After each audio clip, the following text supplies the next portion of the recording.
చరిత్రలో ఏం జరిగింది, ఏమైంది,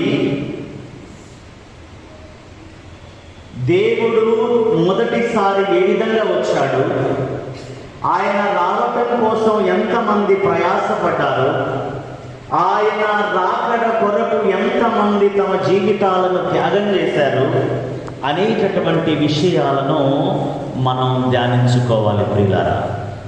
ఇక్కడ పెట్టినటువంటి 5 ప్రవృత్తులలో ఈరోజు వెలిగించినటువంటి ప్రవృత్తి, it is called candle of hope. మన నిరీక్షణను, మన నమ్మికను, మన ఆశను సూచిస్తుంది. ఈ ప్రవృత్తిని ప్రవచన ప్రవృత్తి అని కూడా అంటారు. ఏమంటారు?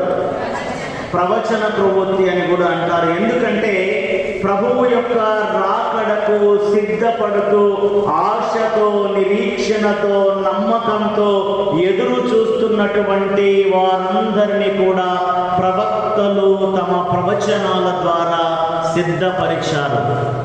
అందుకే దీనిని ప్రవచన ప్రవృత్తి అని కూడా అంటారు. ఆ ప్రవృత్తి చూసినప్పుడు మనకు చరిత్రలో ఏం జరిగింది, ఎంతమంది ప్రవక్తలు ప్రభువు యొక్క రాకడ కొరకు ప్రజలను సిద్ధం చేశారు అనేటటువంటి విషయాలను మనకు ఇది తెలియచేస్తూ ఉంది.